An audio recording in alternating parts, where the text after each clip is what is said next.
말씀은 로마서 2장 1절부터 11절까지 말씀입니다. 제가 가지고 있는 성경으로 신약 성경 240페이지에 있습니다. 로마서 2장 1절부터 11절까지 제가 봉독하겠습니다. 그러므로 남을 판단하는 사람아, 누구를 막론하고 내가 핑계하지 못할 것은 남을 판단하는 것으로 내가 너를 정죄함이니 판단하는 내가 같은 일을 행함이니라.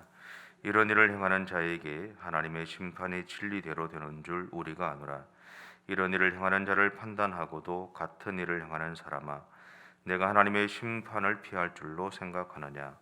혹 내가 하나님의 인자심이 너를 인도하여 회개하게 하심을 알지 못하여 그의 인자심과 용납하심과 길이 참으심이 풍성함을 멸시하느냐?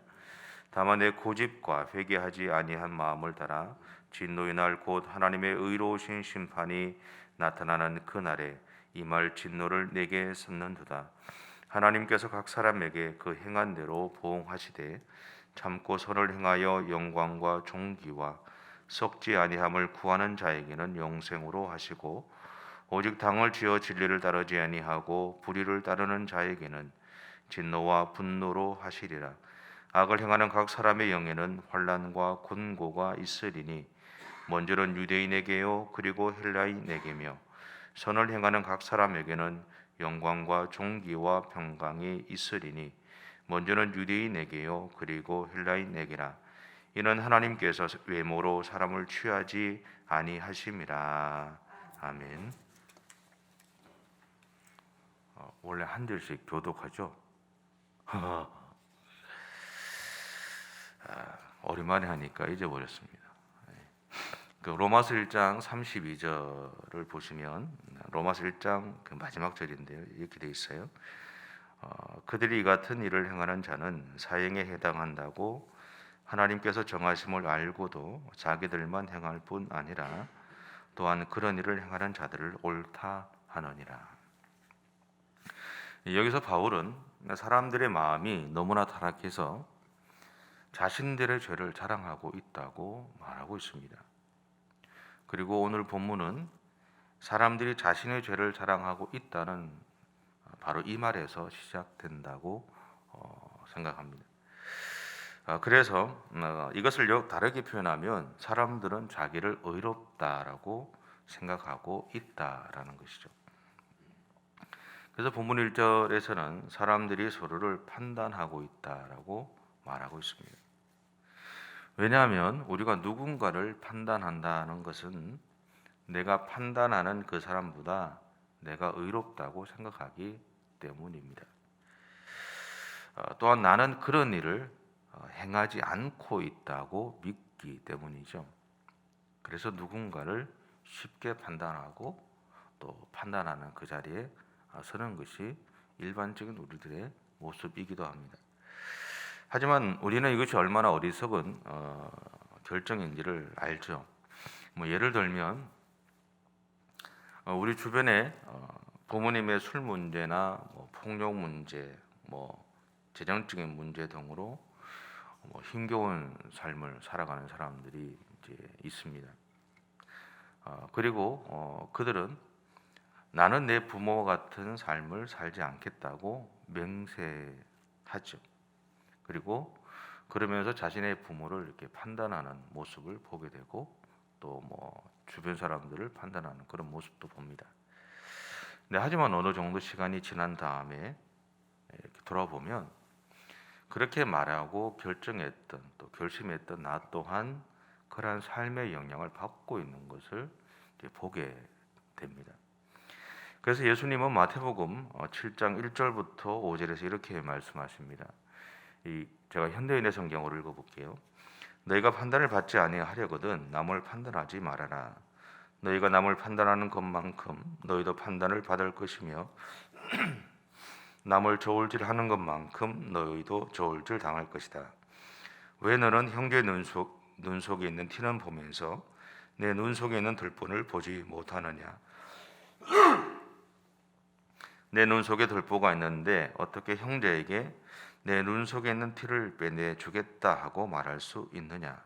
위선자야, 먼저 내 눈 속의 들보를 빼내어라. 그러면 내가 밝히 보고 형제의 눈 속에 있는 티도 빼낼 수 있을 것이다.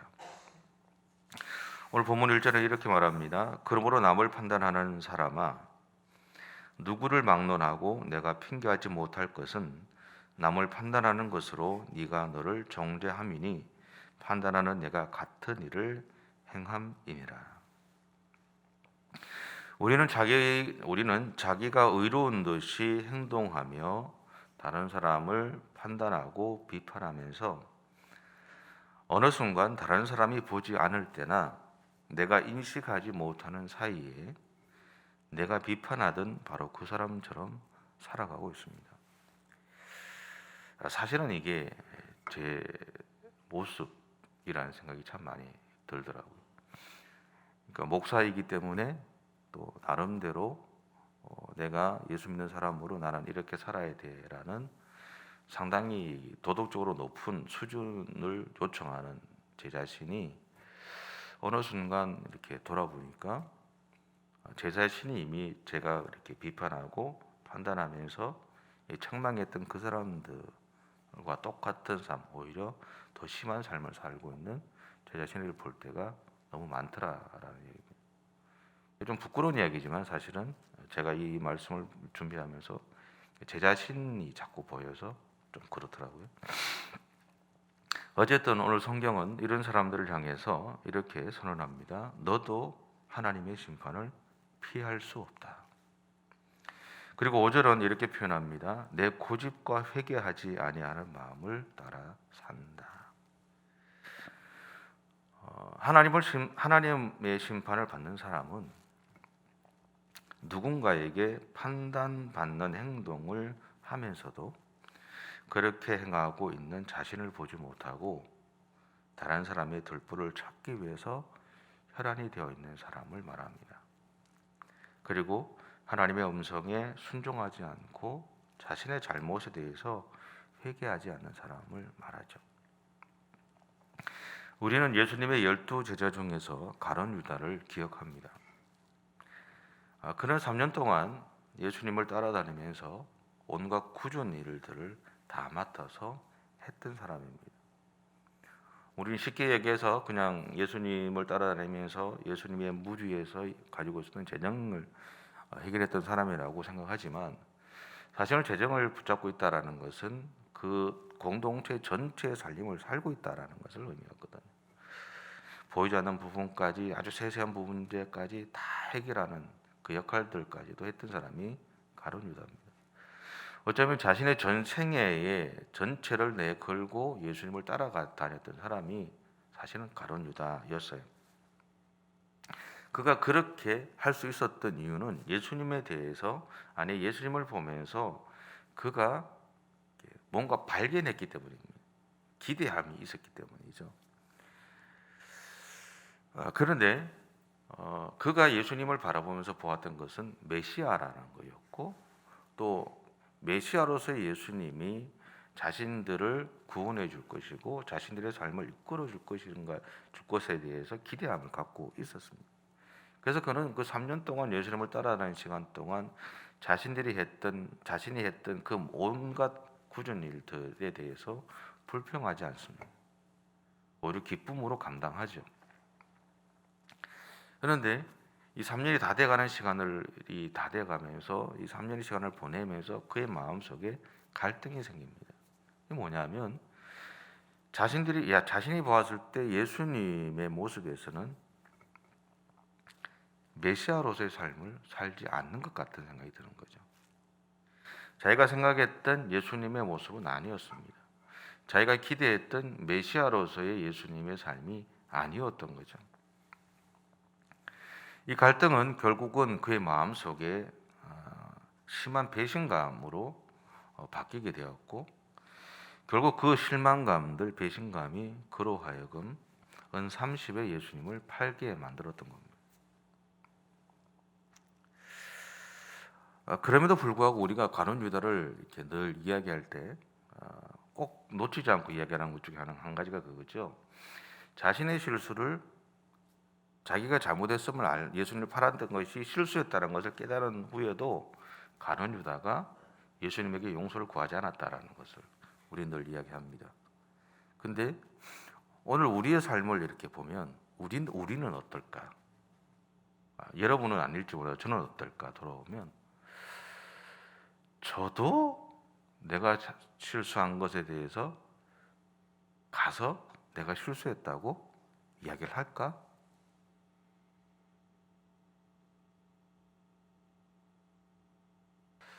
모든 상황에서 모든 실수하는 순간에 이야기하지는 않는 것 같아요. 그냥 넘어가는 경우가 많은 것 같아요. 그러니까 가룟 유다의 삶은 사실은 어쩌면 오늘 우리들의 삶일 수도 있다라는 거죠. 어쨌든 그 이야기를 하고 싶었던 것은 아니고요.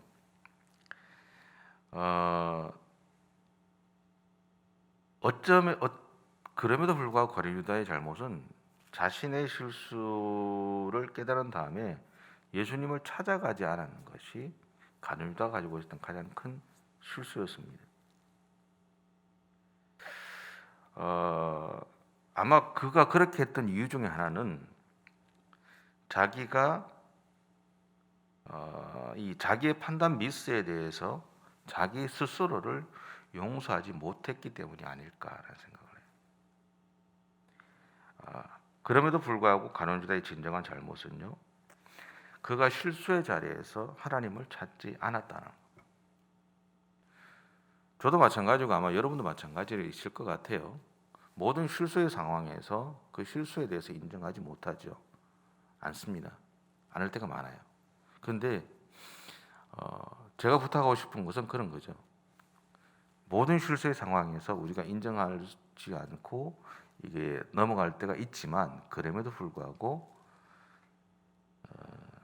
하나님을 찾자라는 거예요. 비록 사람한테 내가 내 실수했다고 이야기를 못해도 하나님 앞에 가서는 하나님 내 실수했어요, 내 잘못했어요 라고 하나님 앞에서는 이야기하자라는 거예요. 최소한. 그러면 내가 다른 사람에게 실수한 것에 대해서 이야기할 수 있는 용기를 하나님이 주세요. 내가 용기가 있어서 가는 게 아니고요, 하나님이 용기를 주세요. 그 대신 부탁하고 싶은 것은 뭐냐면, 내가 하나님 앞에 실수했다고 이야기했기 때문에 내가 실수한 그 사람한테 용서를 구하지 않아도 된다라고 생각하지 마세요. 내가 실수한 것은 실수한 거잖아요. 내가 잘못한 것은 잘못한 거예요. 그것에 대해서 용서는 구해야 되죠. 그런데 차마 내가 용기가 없어서 얘기 못해요. 뭐 녹음도 안 되는 거니까 일단 여러분만 알고 계셔야 됩니다. 제 치부를 또 이야기하는 거라. 어디 가서 또 이게 또 이 교인들이 원래 입이 빠른 거 아는데 입 다물어야 됩니다. 약속하실 수 있죠? 웃지만 말고요. 약속하실 수 있죠? 제가 예전에 부산 내려가기 전에 이력서를 낼 때 제가 그 앞에 있었던 교회에서 나왔는데 이력서를 낼 때 그 교회에 그냥 심호하고 있는 걸로 냈어요. 그 앞에 있는 그 목사님이 이야기하신 것도 있고 해서 냈는데, 나중에 부산에서 교회에서 어려움이 생겼을 때 뭘 거느냐면 그걸 걸더라고. 근데 제가 부산 교회를 가기 전에, 부임하기 전에 장로님들을 찾아가서 이미 이야기를 했어요. 내가 사실은 용기가 없어서 이야기를 못했다. 그런데 장로님들이 가셔서 의논을 하셔서 만약에 나를 빼도 괜찮으니까, 후보들 중에 빼도 괜찮으니까 이야기하셔서 결과를 알려달라 이야기를 했단 말이에요. 하고 갔는데 결국 문제가 생길 때는 처음에 이야기하지 않았다라고 하고 또 중간에 이야기를 들었던 장로님들이 전달하지 않았던 것이 있었어요. 근데 그거는 누구의 책임을 떠나서 제가 이야기하고 싶은 그런 거예요. 내가 하나님을 신뢰했다 그러면 나는 처음부터 내 실수에 대해서 이야기했었을 거라, 했어야 된다는 거예요. 근데 이야기를 하지 않았다라는 거죠. 내가 심오하고 안 하고 있는데 심오한 것처럼 거짓말한 거잖아요. 처음부터 내가 이야기를 했으면 달랐을 거다라는 거죠. 그 교회를 갔든 안 갔든 상관없이. 여러분이 저를 어떻게 보실지 모르지만 저는 그렇게 하자가 많은 사람입니다. 그리고 그런 실수도 하는 사람이에요. 가룟유다의 모습은 사실은 제 모습이기도 한 거죠. 근데 앞에서 제가 이야기했지만 결국 제가 심오하지 않고 있는데 심오한다라고 이야기했던 이유 중에 가장 큰 것은요, 세상적인 시각이었어요. 세상적인 기준. 내가 하나님을 신뢰하지 않았다라는 거예요. 하나님을 신뢰하지 않았기 때문에 두려웠다라는 거예요. 내한테 주어 있는 상황이. 설교 시간에 이렇게 얘기하니까 이게 앞뒤가 정리가 잘 안 되시죠? 정리하려고 생각하지 마시고, 제가 용기가 없어서 실수했는데 그 실수의 바탕에는 뭐가 있었느냐? 하나님을 신뢰하지 못함이 있었다라는 거 생각하시면 돼요. 여러분, 우리는 항상 실수하고 사는 사람입니다. 남들보다는 내가 더 잘못하며 사는데 어떻게 보면 그럼에도 불구하고 내가 남들보다 낫다고 생각하고 살아가고 있다라는 거죠. 내 실수는 덮어버리고. 근데 그럼에도 불구하고 그렇게 약한 우리들이지만 매 순간 하나님 앞에 나아가자라는 거예요. 하나님을 찾아주셨으면 좋겠다라는 거예요. 비록 내가 용기가 없어서 내 실수에 대해서 이야기하지 못한다 하더라도 하나님 앞에 서 있으셨으면 좋겠다라는 거예요. 그래서 하나님이 하나님 용기를 주셔서 이야기할 수 있으면 좋고, 이야기 못해도 좋고, 이야기 못하면 못하는 대로 얼마나 많이 힘들고 갈등하겠어요. 그 다음에는 그렇지 않겠죠. 그 다음에 그런 실수는 하지 않을 거 아니에요. 어쨌든 가룟유다를 대해서 예수님은 이렇게 한탄하셨죠. 그가 나지 않았으면 더 좋았을 것이다. 오늘 본문은 자기를 의롭다고 생각하면서 다른 사람의 눈에 있는 들불을 찾아서 지적하는 영적인 아집에 갇혀 있는 사람들을 향해서 이렇게 말합니다. 하나님께서 각 사람에게 그 행한 대로 보응하신다. 그 대신 자신의 눈에 다른 사람들의 티나 들보가 보임에도 불구하고 참고 기다려주며 바른 시각과 자세로 믿음의 길을 가고자 하는 사람들을 향해서 7절은 이렇게 말합니다. 참고 선을 행하여 영광과 존귀와 속지 아니함을 구하는 자에게는 영생으로 하시고. 참고 꾸준히 선한 일을 행하며 영광과 존귀와 속지 않을 것을 구하는 사람에게는 하나님께서 영원한 생명으로 갚아주신다. 그 시간들은 참고 기다리는 그 시간들은 힘들고 어렵지만 분명한 것은 하나님이 그러한 우리의 신앙의 선한 것으로 영원한 생명으로 갚아주신다. 하나님의 역사하심이 분명히 있다라는 겁니다. 우리는 다른 사람에 대해서 보이는 대로 판단하고 행동하는 사람이 아니라 보임에도 불구하고 판단되어짐에도 불구하고 또 내 마음대로 행동하고자 하는 욕구가 강함에도 불구하고 자신을 향해서 눈을 돌릴 수 있는 그런 믿음의 용기를 가질 수 있으면 좋겠습니다. 비록 내가 용기가 없어도 하나님을 향해서 늘 여러분들이 이렇게 나아가셨으면 좋겠고 하나님을 늘 찾으셨으면 좋겠어요. 그렇게 우리가 믿음의 삶을 살아가는 그 삶이 오늘도 또 이번 한 주간도 여러분의 삶 가운데서 온전히 펼쳐지셨으면 좋겠고 그렇게 하나님 앞에서 하나님의 영광을 드러내는 삶을 살아가는 저와 여러분의 삶이 되셨으면 좋겠습니다. 판단하는 것은 쉽습니다. 그런데 판단하지 않는 것이 어렵죠. 판단하려고 내 눈에 보이는 대로 살지 마시고 하나님의 마음을 품고 바라보시고 품어주시고 사랑해주시고 그렇게 살아가는 오늘 하루의 삶이 되시기 바랍니다. 기도하겠습니다. 사랑의 주님, 감사합니다. 연약한 우리들을 오늘도 사랑해 주시고 우리의 삶 가운데서 늘 함께 해주셔서 감사합니다.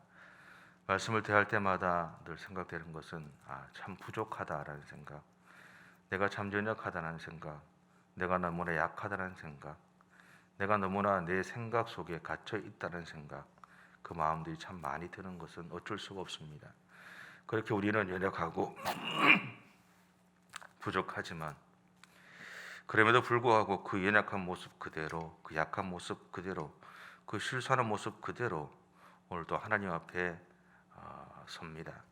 주님, 부족한 우리들을 통해서 오늘도 영광 받아주시고 그 연약함을, 그 부족함을 채워주시는 하나님의 은혜를 경험하는 우리 모든 성도들의 생애가 되어줄 수 있도록 하나님 인도해 주시옵소서. 오늘도 열심히 하나님의 사람으로 살아가기 위해서 달려가겠습니다. 우리의 그 모든 걸음 가운데 하나님 함께 하시고 우리를 통해서 오늘도 기뻐해 주시고 또 부족하지만 우리들을 통해서 수많은 사람들이 오늘도 새로운 용기를 얻고 또 쉼을 얻고 또 새로운 희망을 가질 수 있는 그런 역할들을 감당할 수 있는 우리 모든 성도들의 생애가 되어줄 수 있도록 하나님 함께해 주시옵소서. 감사드리며 예수님의 이름으로 기도드립니다. 아멘. 하늘에 계신 우리 아버지, 아버지의 이름을 거룩하게 하시며 아버지의 나라가 오게 하시며 아버지의 뜻이 하늘에서와 같이 땅에서도 이루어지게 하소서. 오늘 우리에게 일용할 양식을 주시고 우리가 우리에게 잘못한 사람을 용서하여 준 것 같이 우리 죄를 용서하여 주시고 우리를 시험에 빠지지 않게 하시고 악에서 구하소서. 나라와 권능과 영광이 영원히 아버지의 것입니다. 아멘.